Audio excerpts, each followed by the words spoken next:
Alors, corrigeons maintenant l'exercice numéro 2. Donc, cette fois, on a des constructions et on a déjà les mesures qui sont indiquées. Alors, vous l'avez remarqué, hein, ce ne sont pas des figures à taille réelle, mais on doit tenir compte des indications qui sont inscrites sur les figures. Donc, c'est-à-dire que cette fois, on ne mesure pas, on tient compte des mesures.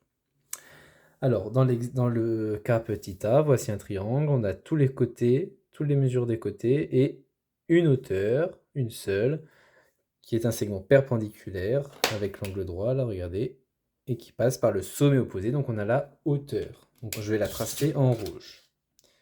Alors, quelle base, maintenant qu'on a la hauteur, parce que je vous rappelle que l'air pour la formule, la formule pour l'aire d'un triangle, c'est base fois hauteur divisé par 2.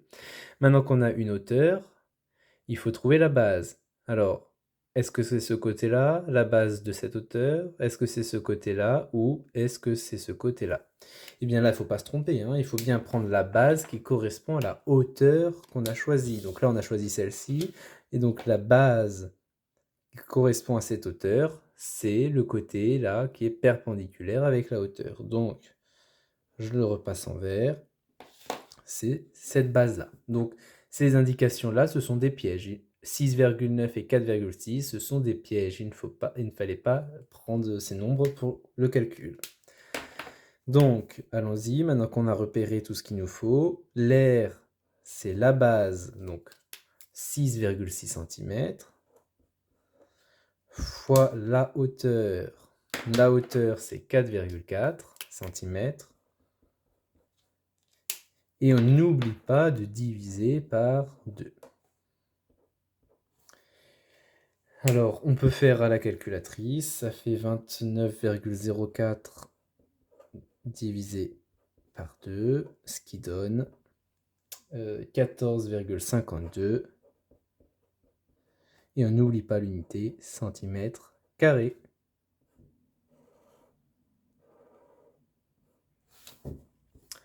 Donc dans le cas petit b, n'hésitez pas à faire pause, hein, je le rappelle, si vous n'avez pas eu le temps de faire le b, que le cas petit a vous a débloqué et que vous vous sentez capable de faire le b tout seul, faites pause et revenez après avoir fait chercher tout seul. Donc dans le cas petit b, nous avons un triangle.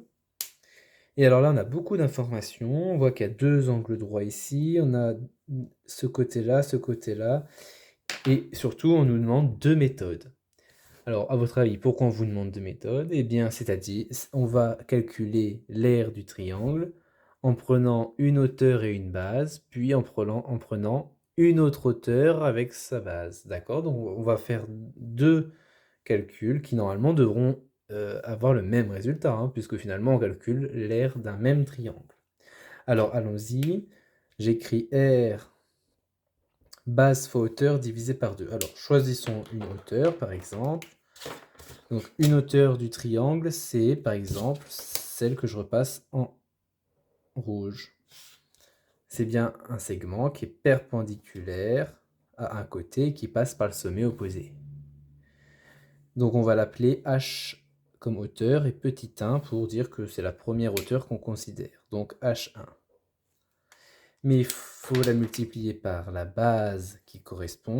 Alors la base qui correspond à la hauteur H1, bon, et bien c'est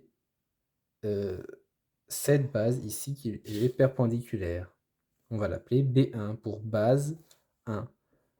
Donc l'air, c'est la base numéro 1 fois la hauteur numéro 1. Et surtout, on n'oublie pas de diviser par 2, car c'est la formule.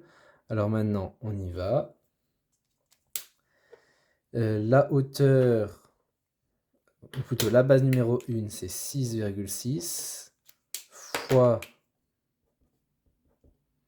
alors je me prépare, hein, fois 2,7 divisé par 2. Ce qui nous donne, vous pouvez prendre la calculatrice, 17,82 divisé par 2, ou encore, allez, je recopie le A égale 8,91. On avait multiplié des centimètres par des centimètres, on obtient donc des centimètres carrés. Alors maintenant, on va calculer l'aire du triangle là, donc du même triangle, avec une autre méthode, c'est-à-dire en prenant une autre base, qu'on va appeler B2, et sa hauteur qui lui correspond, qu'on appellera H2. Alors, une autre base, plutôt on va commencer par la hauteur. L'autre hauteur qui est ici, c'est cette hauteur-là. Alors, cette hauteur, elle est particulière parce qu'elle passe bien par le sommet d'un triangle, mais elle est perpendiculaire non pas au côté, mais au prolongement du côté. Mais rappelez-vous, hein, on l'avait fait, c'est quand même la hauteur. Donc, qu'est-ce qu'il faut considérer? La hauteur qu'on va appeler H2, je l'écris ici. Et quelle est la base qui correspond à la hauteur H2? Eh bien, la base, c'est uniquement le côté. Hein. C'est pas le côté plus le petit bout du prolongement. Non, c'est le côté, ici. Ça, c'est la base qui correspond à la hauteur H2. Et cette base, on va l'appeler B2, pour base numéro 2. Pour pas la confondre avec la 1. Donc, maintenant que c'est fait, j'écris R égale B2 fois H2, le tout divisé par 2. C'est la formule, base fois hauteur divisé par 2.